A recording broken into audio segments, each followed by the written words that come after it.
تباہی دنیا کی آئے گی خراسان کے ذریعے۔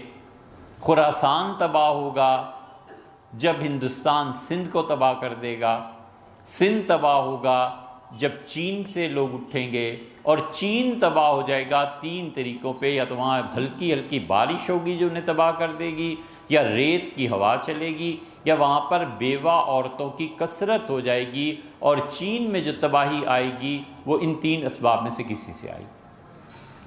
ابن کثیر نے ایسی چیزیں لکھی ہیں، اور اس نے آخر پہ پہنچ کے صاف انکار کر دیا، اس نے کہا کوئی چیز ان میں سے ثابت نہیں ہے، اب ملاتے چلے جاؤ اپنے پاس۔ اس لیے بھیا ہوش کرنا چاہیے۔ نبی کریم صلی اللہ علیہ وسلم نے پہلے غزوہ ہند کے متعلق فرما دیا تھا۔ اب یہ غزوہ ہند کو جو لوگ استعمال کر رہے ہیں نا، انہیں یہ بھی سوچ لینا چاہیے کہ تم اس کی تشریحات میں اس موجودہ ہندوستان کو لا رہے ہو، اس ہندوستان کو کیوں بھئی؟ خراسان کا ذکر رسول اللہ صلی اللہ علیہ وسلم نے فرمایا، یہ دوسرا اس کا جواب ہم پیش کر رہے ہیں۔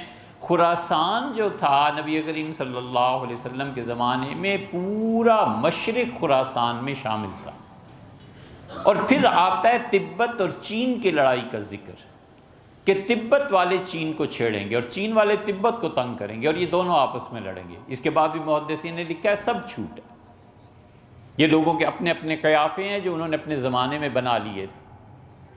خراسان پورے کا پورا، اور خراسان سے دجال بھی آئے گا۔ خراسان اب تو صوبہ ایران کا یہ مراد تھوڑا ہی ہے، خراسان پورا مشرق مطلع تھا، اور لوگ کہتے تھے سورج جہاں سے طلوع ہوتا ہے یہ خراسان ہے۔ خراسان میں موجودہ افغانستان بھی تھا۔ ان سارے مذہبی دیوانوں سے پوچھے کہ افغانستان بنا کب تھا، انہیں اتنا بھی نہیں پتا کہ یہ خراسان کا حصہ تھا۔ 1747 میں تقسیم ہوئی تھی، اور اس تقسیم کے نتیجے میں افغانستان وجود میں آیا تھا، ورنہ کیا تھا؟ خراسان میں سارا ہندوستان یہ شامل تھا۔ خراسان کو ہندو کش سے شروع ہوتا تھا، اور کو ہندو کش سے لے کے ایران سمیت، افغانستان موجودہ سمیت، پاکستان، انڈیا، نیپال، بنگلہ دیش، روس کی ریاستیں، یہ سب خراسان تھا۔ اور حضور اقدس صلی اللہ علیہ وسلم نے فرمایا خراسان سے ایک تو یہ فرمایا دجال آئے گا، ایک یہ فرمایا تھا کہ حضرت مہدی کے لیے ایک جماعت نکلے گی اور ان کی حکومت کو اسٹیبلش کریں گے، یہ بعض روایات میں آیا ہے۔ اور ایک جگہ یہ بھی آیا ہے کہ رسول اللہ صلی اللہ علیہ وسلم فرمایا سیاہ جھنڈے اٹھیں گے، اور جب وہ اٹھیں گے سیاہ جھنڈے خراسان سے نکلیں گے تو پھر بیت المقدس فتح کیے بغیر وہ نہیں رہیں گے۔ اب خراسان تقسیم ہو گیا۔ اب اصرار کرنا کہ خراسان تقسیم ہوا ہے اور اس میں یہ جو پاکستان ہے، پھر اس میں بھی اصرار کرنا کسی کی جو فوج ہے یہ جا کر اسرائیل کو فتح کریں گے، اور یہ وہ لوگ ہیں جو بخشے ہوئے ہیں سارے۔ سبحان اللہ، یہ احادیث کو غلط کرنا ہے یا نہیں ہے، جھوٹ بولنا ہے یا نہیں ہے؟ خراسان تقسیم ہو گیا، کتنے ممالک بن گئے، مالا کنڈ کا ذکر آتا ہے، اور اس چیز کو سب سے پہلے اتنا پھیلاؤ جس نے دیا ہے ڈاکٹر اسرار صاحب تھے۔ ڈاکٹر صاحب کی نیت، ڈاکٹر صاحب کی نیکی، ان کا خلافت کا قیام، اس کے لیے ان کی دعائیں، ان کا اصرار بڑی قابل قدر چیز ہے، بڑی قابل قدر چیز ہے۔ ڈاکٹر صاحب گھر تشریف لاتے تھے، مہربانی فرماتے تھے، ان کی یاد اب بھی آتی ہے۔ ان کی کاوشیں اور کوششیں اپنی جگہ پہ، لیکن علمی طور پر یہ خطا ہو سکتی تھی ان سے۔ وہ ظاہر ہے کہ کچھ جیسے علماء، ویسے انہوں نے اس چیز کو بہت پھیلایا، اور ان کے پھیلاؤ سے پھر لیا ہے ان طاقتوں نے جو ہندوستان میں در اندازی کرنا چاہتے ہیں۔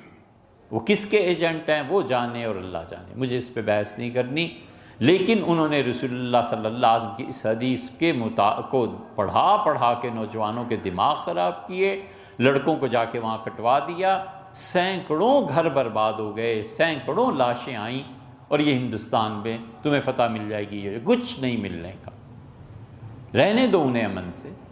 دنیا لڑائیوں کے قابل رہی ہے، اور ایٹم بم ضمانت ہیں سبحان اللہ بقا کی، تو روس نے اپنے آپ کو کیوں نہ بچا لیا؟ روس کو کیا ہو گیا تھا؟ ٹوٹ گیا کہ نہیں ٹوٹ گیا؟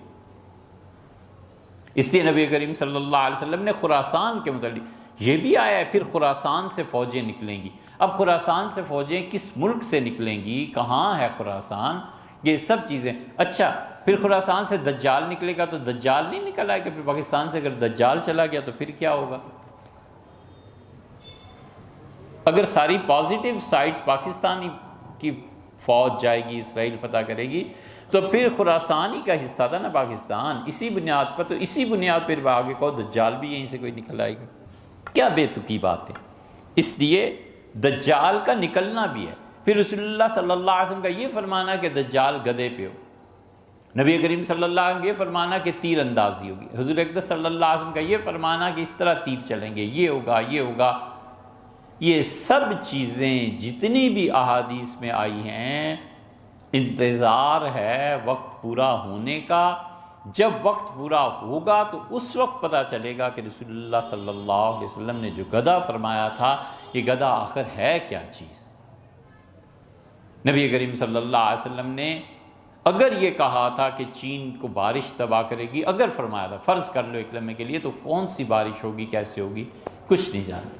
حضور صلی اللہ علیہ وسلم نے بہت سی چیزیں قرب قیامت کے متعلق بتائی ہیں۔ دو باتیں اس میں خیال میں رکھنی چاہیے، ابھی وہ قرب قیامت کے آثار ہی نہیں ہیں یار۔ حضرت مہدی کے آنے کا زمانہ، سیدنا مسیح علیہ السلام کے آنے کا زمانہ، پتہ نہیں اللہ ہی جانے بھی کتنے مدتیں پڑی ہیں۔ ابھی تو جو پکی نشانیاں رسول اللہ صلی اللہ علیہ وسلم صحیح احادیث میں بتائی ہیں، ان میں سے مشکل سے ایک دو پوری ہوئی۔ عراق کے بارے میں آپ نے فرمایا تھا، جب عراق پہ حملہ ہوا ہم نے کہا لو بھئی یہ حدیث پوری ہو گئی۔ حضور صلی اللہ علیہ وسلم نے شام کے متعلق کہا تھا، وہ پوری۔ پھر مصر کے متعلق فرمایا، پھر 4 ممالک عربوں کے، عراق، شام، مصر، بلاد عرب جو کہلاتے تھے، ان کے متعلق فرمایا یہاں سے سب مسلمانوں کی حکومتیں ختم ہو جائیں گی، اس کے بعد خیبر میں یہودیوں کی حکومت قائم ہو جائے گی، اور اس کے بعد جا کر کہیں خراسان سے لشکر نکلیں گے، اور یہ ہوگا اور ہوگا۔ اتنی جلدی کیا پڑی ہے، ابھی تو پتہ نہیں اللہ جانے کتنے سال باقی ہیں۔ اور اگر بہت بھی جلدی ہوئی تو اس صدی کے ختم ہونے کے بعد اگلی صدی میں جو لوگ آئیں گے، وہ لوگ دیکھیں گے رسول اللہ صلی اللہ علیہ وسلم نے جو بڑی نشانیاں فرمائیں، ہمیں تو کوئی اس صدی میں کوئی ایسی چیز اب نظر نہیں آتی آگے بھی کہ ہم کہیں کہ رسول اللہ صلی اللہ علیہ وسلم یہ پیشن گوئی پوری ہوگی۔ ایک عراق نہیں سنبھالا جا رہا، امریکہ نے حملہ کیا نا عراق پہ، اب وہ خود نکل رہے ہیں نہیں نکل رہے، سیاسی چیزیں آپ زیادہ بھائی مجھے نہیں معلوم، لیکن ہمیں اتنا پتہ ہے کہ پوری دنیا نے تنقید کا نشانہ بنایا۔ عراق میں مسلمان پوری طرح وہ ختم نہیں کر سکے۔ اب مصر کی حکومت تباہ ہو جائے گی۔ مصر کے متعلق رسول اللہ صلی اللہ علیہ وسلم نے صاف لفظوں میں کہا کہ پھر تمہارے ہاں دیکھو گے مصر کی باری آئے گی، پھر ایک کے بعد ایک، ایک کے بعد ایک، حتیٰ کہ تم مدینہ منورہ تک رک جاؤ گے، پھر جا کر یہ چیزیں پوری ہوں۔ اور پھر اس کے بعد، اس کے گزرنے کے بعد رسول اللہ صلی اللہ علیہ وسلم نے اب وہ ستون قبر میں آ گیا، ایک ستون کی طرف اشارہ فرمایا اور فرمایا میری مسجد کے اس ستون کے ساتھ کتے آ کے پیشاب کریں گے لوگوں، یہ حال ہو جائے گا۔ تو اتنی چیزیں بھی باقی ہیں خام خواہ۔ اور دوسری چیز، ایک چیز یہ یاد رکھنی چاہیے کہ بہت وقت ہے ابھی ان علامات کے پورا ہونے میں، اور دوسرے رسول اللہ صلی اللہ علیہ وسلم نے جو کچھ فرمایا ہے نا، جب اصل حقائق سامنے آئیں گے تو پتہ چلے گا کہ آپ نے کس چیز کو کس رنگ میں ارشاد فرمایا۔ اور تیسرے، اس قسم کی روایات کو لے کے لوگوں کے ذہن خراب کرنا اور انہیں امیدیں دلانا